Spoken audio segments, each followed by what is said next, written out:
Gak enak tuh. Iya benar. Jadi kata nanti akan ada teman-teman yang nanti kita tarik. Oh ini dia. Maaf lu tadi gak enak deh. Ya ini betul. Iya banin. Nah ini ya ada ini ya. Oh ada 4 ya di sini.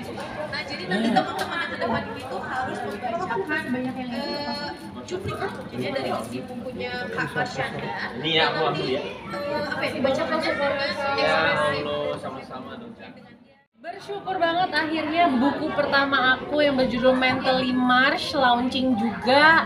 Ini adalah salah satu karya pertama tulisan aku yang menulis setiap quote di setiap halaman ini. Jadi mudah-mudahan menginspirasi banyak orang. Berapa lama Kak? Prosesnya sebenarnya ini tuh quote-quote yang aku kumpulin, yang aku tulis dari 2014 sampai 2023. Jadi berapa tahun tuh? 9 tahun, lalu dikompilasi, terus dibagi-bagi menjadi sekian chapter gitu.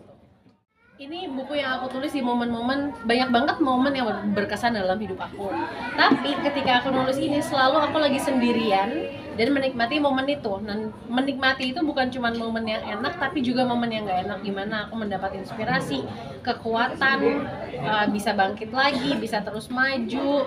Itu semuanya ada di dalam sini. Apa sih kata hati aku sebenarnya gitu. Bercerita tentang tumbuh kembangnya Shina juga nggak sih di sini? Di sini Mentally Marsh itu adalah segala hal yang berhubungan dengan gimana aku bertumbuh secara emosional, secara mental, secara spiritual, dan tentunya berhubungan dengan keluargaku, termasuk Sienna juga. Kalau buat aku sih semua orang nggak ada yang sempurna, tapi semua orang yang nggak sempurna itu kita harus ingat bahwa siapapun mereka, kalau misalnya mereka adalah teman kita, sahabat kita yang nggak sempurna, anggota keluarga kita yang nggak sempurna, mereka juga adalah orang-orang yang selalu mau belajar jadi lebih baik buat kita juga loh. Jadi kita bukan satu-satunya orang yang perlu, dan satu lagi yang perlu diingat, kita bukan satu-satunya orang yang perlu diperhatikan dan dipikirin gimana supaya this person feel okay. Tapi kita juga harus memikirkan orang lain, karena kita juga nggak sempurna, jadi kita juga perlu belajar membuat orang lain merasa okay. Tujuan aku sebenarnya untuk bagi, seperti yang tertulis di sini kan, buku ini ditulis buat setiap hati yang hancur, ingin bangkit atau telah bangkit tapi ada lagi alasan untuknya remuk kembali. Aku pengen buku ini menjadi penguat orang-orang yang sedang butuh penguatan dan juga membuat mereka ngerasa, oh I'm not alone. 9 tahun nulis tuh tantangannya seperti apa, Cak? Tantangannya harus mengalami tantangan hidup yang sesungguhnya, bukan yang dibuat biar bukunya jadi ada. Gitu loh, jadi kayak ngalamin roller coaster kehidupan yang sesungguhnya, itulah tantangannya yang aku rasa sebagian besar roller coasterku pada tahu kan. Iya nggak sih? Ini memang karena emang pada dasarnya hobi aku tuh nulis, jadi kalau aku lagi di mobil sendirian di jalan ke lokasi syuting aja tuh bisa ada kayak tulisan panjang di notes di HP.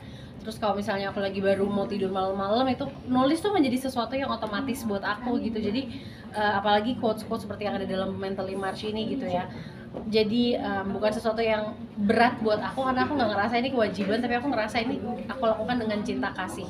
Sama satu lagi yang menarik dari buku ini adalah ngebacanya tuh nggak harus dari kronologis halaman 1 ke halaman 2 ke halaman 3, bisa buka asal-asalan, truk yang kebuka halaman yang mana. Maybe that's a message yang perlu kamu dengar pada saat itu. Sumbang si Sienna ke kakak gimana sih Kak? Maksudnya pada saat pembuatan ini kan pasti ada struggle juga kan? Kalau Sienna kan karena dia sekarang juga baru 10 tahun kan, jadi ya dia pasti mensupport dan aku nggak butuh dia untuk menjadi yang melakukan apapun sih, aku hanya butuh dia untuk menjadi dirinya sendiri, untuk happy, untuk bahagia, to spend time sama-sama, itu juga kebutuhan dia, bukan kebutuhan aku doang. Jadi ya Sienna, she's already doing her best tanpa melakukan apa-apa. Aku nggak butuh dia melakukan apa-apa untuk aku menganggap dia luar biasa. Tapi dalam buku itu ada bahas parenting juga nggak sih ya? Ini lebih ke growth secara spiritual, mental, dan emosional. Nah itu dia, sebetulnya ini adalah sebuah opening yang insya Allah akan ada tulisan aku yang berikutnya lagi, yang aku harap bisa menjadi lebih gong lagi dari ini. Doain ya, mudah-mudahan lancar. Baim mau datang ke kakak gimana sih Kak? Senang banget karena Baim selalu mensupport dan nggak hanya secara yang kelihatan dari kamera gitu ya, tapi di balik itu kalau aku ada isu soal pekerjaan, aku tanya ke Baim selalu dijawab dengan suportif. Tadi Kak Baim bilang udah janji nggak boleh nggak di tempat gimana? Memang sering Iya, Sering iya. curhat juga nggak Iya, sih? sering Nggak curhat, lebih kayak nanya-nanya soal pekerjaan kalau ada yang aku bingung, karena dia kan mandiri banget gitu dalam pekerjaannya, dan aku kadang-kadang aku suka kadang-kadang ada hal yang aku nggak tahu, dia membantu. Oke? Terima kasih ya. Kita foto kak nih bu. Kak Caca satu lagi buat Satu dua. Foto ya, foto. Satu dua. Oke kak, thank you.